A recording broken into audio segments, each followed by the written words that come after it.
Oh, Lord, Lord. Let me tell y'all, I know about to give me more gray hair than I already got. Hey fam, what's up, what's up, what's up? This is Robert Anton here, robertantonnyc.com, coming to you with your no-frills American Idol commentary from a singer. Okay, yes sir, we had the top 9 results show tonight, and Ryan said up front there's going to be a little bit of a surprise, and we definitely got a little surprise. Let me get into it and tell you what happened. They started out the show with Iovine being the godfather. They were playing the music in the background to one of his studio assistants, and it was a good little bit. If you can catch it, make sure go and check it out. Jessica Sanchez and NeYo were performing, and also Casey Abrams was performing tonight. So Jimmy gave his critiques during the video recap from last night, and he said Cree tends to oversing, but she did great last night, and he loves Burnell's tone, and that Lazaro was easily the worst of the night. Just ripped into him, just didn't even care. Forget Nikki. I didn't like it, okay? Then he also said that Lazaro had worked with him on the song 5 days prior, and that he must have been confused when he said he learned the song last night. So it looks like either Lazaro wasn't telling the truth, or he actually was a little confused, but he didn't have to switch that song at the last minute. As far as Jimmy is saying, he worked on that song for 5 days before the performance day. Okay, so are we getting a little bit of dark and shady from Lazaro now? Let's see. And he also said Candace was the best of the night, and she was a natural singer. And Jimmy said Angie is too dramatic, and called Janelle his dark horse. Let's start the results. Amber Holcomb stood, and we got a clip, but Ryan made her sit back down to wait. Ryan always been like that, right? The guys performed Gotta Get You Into My Life. They're still on the Beatles theme, and this was a decent performance with a little time for each one to shine. I didn't go way into it. Ryan called Paul Jolly for a surprise right after they performed, and he got a proclamation for his own day from, I believe, Dresden, Tennessee, but he also found out that he's in the bottom 3. Way to cushion the blow, Ryan.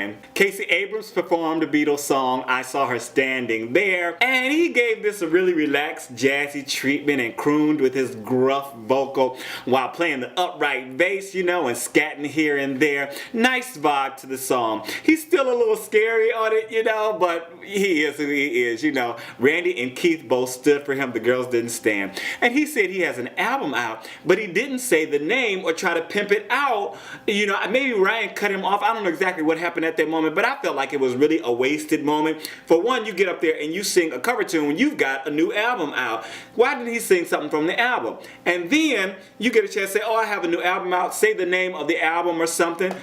He didn't, you know, get to do that either. So that's not good marketing at all. That's not good, you know, pimping yourself out. He should have been talking about his project and the name. And I think he should have been doing, you know, his new single, his next single, or the single that's out now from the album. Let me know if you agree down in the comments. Also, please make sure to thumb this up. I always forget, but I be trying to remember. Thumb it up for me, please, and let me know that you are enjoying it. And kind of keeps a brother motivated, because, you know, if ain't nobody watching, ain't no need for me to do these commentaries. You know what I'm saying? All right, we get back to the results, and Devin Velez stood. We found out he's in the bottom 3. Lazaro Arbos stood, and he is safe. Forget you, Jimmy. I know he felt like thank you America and kiss off Jimmy Iovine. Alright, Jessica Sanchez performed featuring NeYo, and they did her new song Tonight from her debut album Me, You, and the Music. And she announced that she'd be on Glee. They did a whole, you know, thing of her little journey and on Idol and all that good stuff. She did announce that she would be on Glee, and I love that her first single is a hot dance track, and I did say a hot dance track. She didn't have to work too hard on the vocal, and I was waiting for some big vocal fireworks, but it didn't really happen. And at this point, it was, in certain points, it was even a little low for her. You see her trying to get down to them bottom notes, you know, but wasn't quite getting them out for this performance. So that's how it goes. I like the vibe and the dope performance, though. I think it's a good song. 3 of the judges stood for her, not Mariah. And, you know, I hopefully, you know, your first thing was not always your best. So hopefully she's got some big, beautiful, you know, kick-ass ballad for us. But this is a nice contemporary dance tune, and NeYo is a great songwriter. So I didn't catch all the lyrics and what was going on, because I was really into the performance and doing her dancing around and doing her thing. But I'm sure that, you know, it's got a little something going on up in there. So we go back to the results again. We find out who is safe. Cree Harrison, Candace Glover, Angie Miller, Janelle Arthur, and Burnell Taylor are safe, and Amber Holcomb is in the bottom 3. What?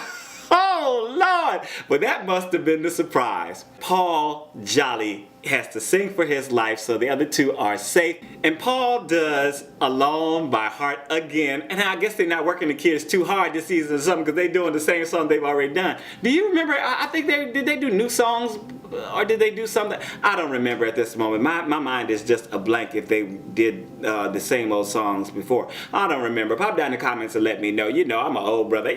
I ain't gonna put that on there. I'm gonna cut that out. Okay, so I think he was a little choked up, though he was trying to power through it and trying not to show it in his face. But you know, he had a few bum notes that I don't think he would have hit if he wasn't, you know, really feeling the emotional tug of being in the bottom. The judges didn't use their save for Paul, so he goes home and he got his send-off video. And see, Idol being shady. Okay, so listen, I almost forgot to mention this. They did not do a top 3 tonight, and they did not do a rundown of who was in what position. So I think they are getting rid of that, but they didn't even mention it. They didn't even say anything. I don't think they liked it. Maybe it didn't work. What do you think? What do you think happened? And would you like to see it back? Let me know. Next week, they will be doing music of the Motor City. Let me know what you thought of the results tonight. Did the right person go home? And what do you think about Amber? What is the reason Amber was in the bottom 3? All right, I'm out. Peace.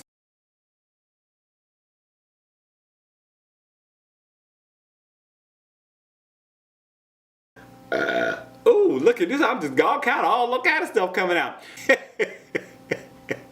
And it starts again.